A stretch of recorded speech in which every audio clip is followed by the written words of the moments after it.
भगवद गीता 9वां अध्याय 30वां श्लोक।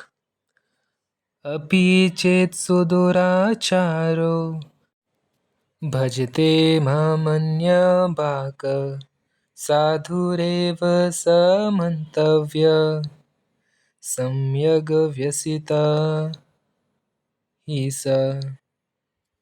यदि कोई अगण्य से अगण्य कर्म करता है, किंतु यदि वह भक्ति में रत रहता है तो उसे साधु मानना चाहिए, क्योंकि वह अपने संकल्प में अडिग रहता है।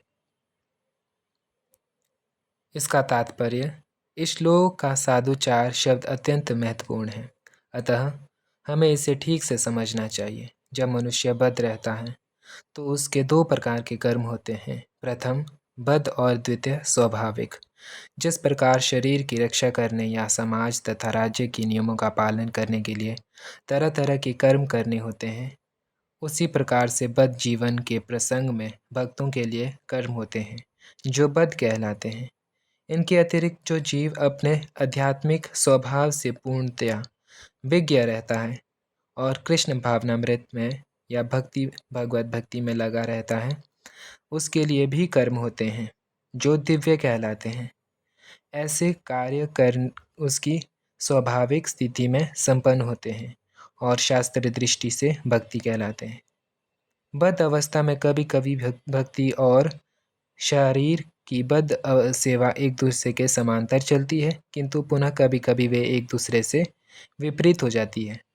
जहाँ तक संभव होता है, भक्त सतर्क रहता है कि वह ऐसा कोई कार्य ना करे जिससे यह अनुकूल स्थिति भंग हो जाती है।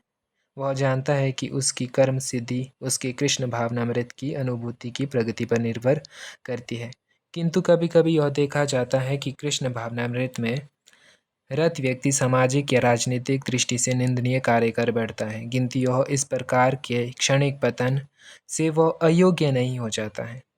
श्रीमद् भागवतम में कहा गया है कि यदि कोई व्यक्ति पतित हो जाए, किंतु यदि भगवान की भक्ति की दिव्य सेवा में लगा रहे, तो उसके हृदय में वास करने वाले भगवान उसे शुद्ध कर देते हैं और उस निंदनीय कार्य के लिए क्षमा कर देते हैं। भौतिक कलमश इतना प्रबल है कि भगवान की सेवा में लगा योगी भी कभी कभी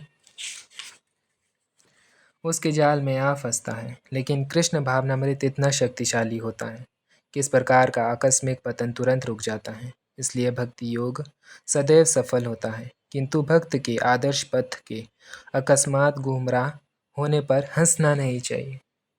हमें कभी भी किसी दूसरे व्यक्ति पर हंसना नहीं चाहिए, यह अपराध है। क्योंकि जैसा कि अगले श्लोक में भगवद गीता 9वां अध्याय 31वां श्लोक में बताया गया है, ज्यों ही भक्त कृष्ण भावनामृत में पूर्णतः स्थित हो जाता है, ऐसे आकस्मिक पतन कुछ समय के पश्चात रुक जाते हैं। अतः जो व्यक्ति कृष्ण भावनामृत में स्थित है और अनन्य भाव से हरे कृष्ण मंत्र का जप करता है, उसे दिव्य स्थिति में आसीन समझना चाहिए, भले ही देववशात उसका पतन क्यों न हो चुका हो। साधुरेव शब्द अत्यंत प्रभावात्मक है। ये अभक्तों को साधन करते हैं, मतलब ये अभक्तों को सावधान करते हैं कि आकस्मिक पतन के कारण भक्त का उपहास नहीं करना चाहिए, उसे तब भी साधु ही मानना चाहिए। मंतव्य शब्द तो इससे भी अधिक बलशाली है। यदि कोई इस नियम को नहीं मानता है और भक्त पर उसके पतन के कारण हंसता है, तो वह भगवान के आदेश की अवज्ञा करता है। भक्त की एकमात्र योग्यता है कि वह अविचल तथा अनन्य भाव से भक्ति में तत्पर रहे। नरसिंह पुराण में निम्नलिखित कथन प्राप्त है। भगवती च हरावन्यचेता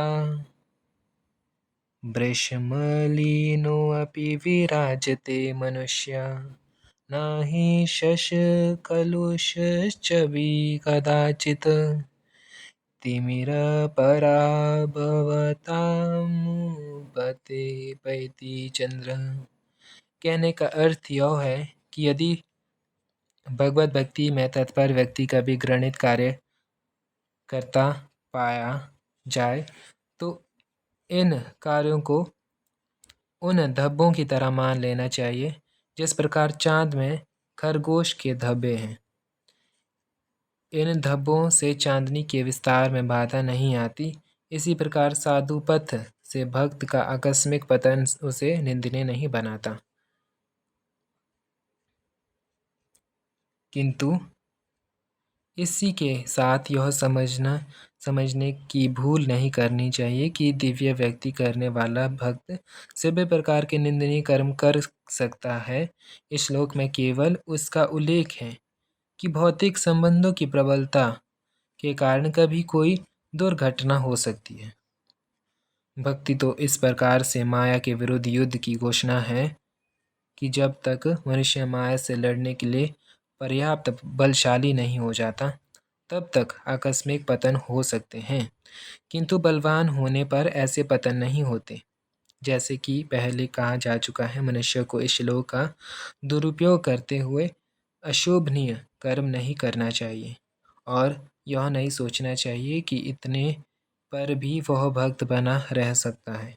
यदि वह भक्ति के द्वारा अपना चरित्र नहीं सुधार लेता तो उसे उच्च कोटि का भक्त नहीं मानना चाहिए। हरे कृष्णा।